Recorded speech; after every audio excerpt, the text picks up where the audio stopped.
这样把泰国队纳入国民党的安全不分区名单。哎，排第几？可能是第7、第10，就是安全内。哎，好了好了，好来好，上，我来说哦，这，好，对，我不可以，我要忍住，我不可以讲。我觉得吴欣怡当选应该是自谁还是拉台选情？那我可以问一下那个，好，我要忍住。可是意思是说，好像你跟韩国互酸，然后蔡壁如跟王显秋也酸来酸去，就是针锋相对。不会，我跟韩国也不会什么互来，我只是讲话太实在而已嘛。不会的，他也不太会讲我坏话。那如果说你EQ就是将近就是差不多。那本来就不好啊，这也不是，这是新闻嘛，不是吧？以前我们这种外科本来就没有什么 EQ， 我们这种叫太过务实了。我跟你讲哦，我们在 CP 啊，在干什么？还在搞情绪，比他的调皮，对不对？是啊，有关于陈同佳案要引来蓝绿的2场针锋相对，执政党坚持要司法部作为前提，但是蓝营认为蔡政府有损主权。我是看无啦，我跟你讲，那人要来打人，你也过来，我看无民进党就变起来棒，我觉得。所以像你现在是赞成是直接接受陈同佳来的案？我跟你讲哦，这就是安尼嘛。如果换林克赢的话，那就要庆会抬头家嘛。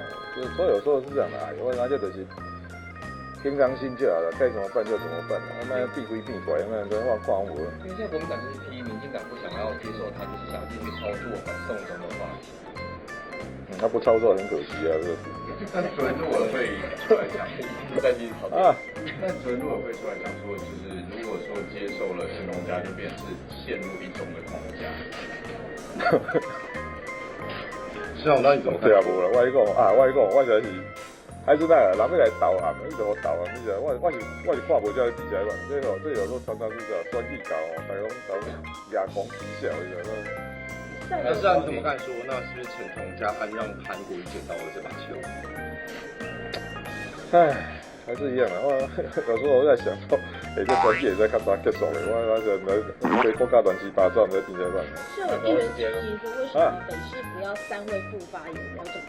没有啊，反正那个也不用多付一付薪水。所以这么多的，就是有。没有啦，他是这样啦，这个就是一种功能性的分组嘛，因为比如讲我到那个头衔就要领那一份薪水，所以还好啦。我感觉就是啊，就是有时候什么样的题目派谁出去讲话嘛。你在遇到国际事务，陈冠廷还是比较熟悉嘛。比他那个，其实有时候发言还是专业的，像每天被迫督麦，你知道。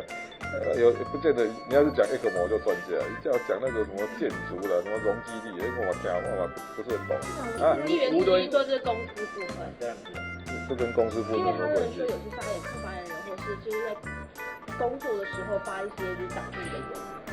不会啦，他们还是会处理的，下班的时间才会去处理的，不会来放心的。你讲什么党政部分哦，我看你是要用小英最标准，还是韩国瑜最标准，我大家提来讲，那绝对比较好的。